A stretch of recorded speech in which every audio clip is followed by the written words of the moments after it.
Welcome to the Saturday Update. Nath Gardner with you. We'll head to Birmingham first, where it's been a dominant first night of the finals in the pool at the Commonwealth Games. In the women's 200-metre freestyle, Ariane Titmus taking gold, with fellow Aussie Molly O'Callaghan claiming silver and Maddie Wilson securing the bronze. Australia also owning the podium in the men's 400-metre freestyle, with Elijah Winnington taking gold, Sam Short the silver and Mac Horton taking home bronze. The Prime Minister is in Arnhem Land, where he's due to announce the country's first referendum in 20 years. Anthony Albanese will ask Australians if they support altering the Constitution that will establish an Aboriginal and Torres Strait Islander voice. Children under 6 could potentially be prescribed medication for attention deficit hyperactivity disorder.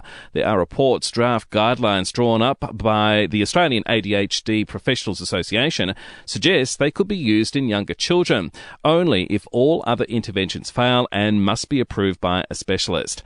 Briefly, at least 15 people have now died in flooding in the US state of Kentucky.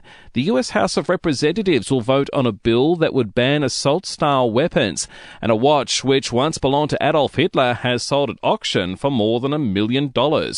To sport now, and it's brought to you by Ladbrokes Mates Mode, the better way to chat, share and bet together. T's and C's apply, and remember, gamble responsibly. Call 1-800-858-858. A major upset in the NRL with the Premiers, the Panthers, going down to Parramatta 34-10. Eels coach Brad Arthur says his side took advantage after Penrith's Nathan Cleary was sent off for a lifting tackle. When they're man down and you've got plenty of footy, you can get a little bit loose with your mentality, and we didn't, which was good. Our completions were above 90%. We stuck to the plan. And the Storm has snapped a 4-game losing streak, defeating the Warriors 24-12.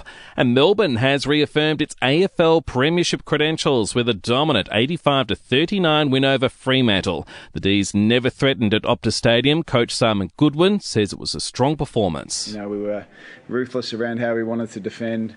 We're really strong in the contest, and that's how we build our footy club and how we build our game. And I thought tonight was the urgency and the intensity that we need as a footy club, and it was on show tonight. And for even more sports news, make sure you check out the Sports Update. You'll find it wherever you're listening to this show. To entertainment news now, on YouTube, actor Will Smith has apologised for that Oscars incident where he slapped Chris Rock on stage. Chris, I apologise to you.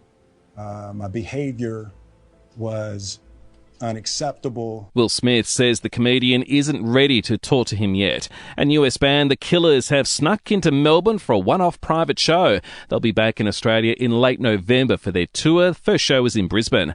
And we'll see you tomorrow morning for another episode of The Update.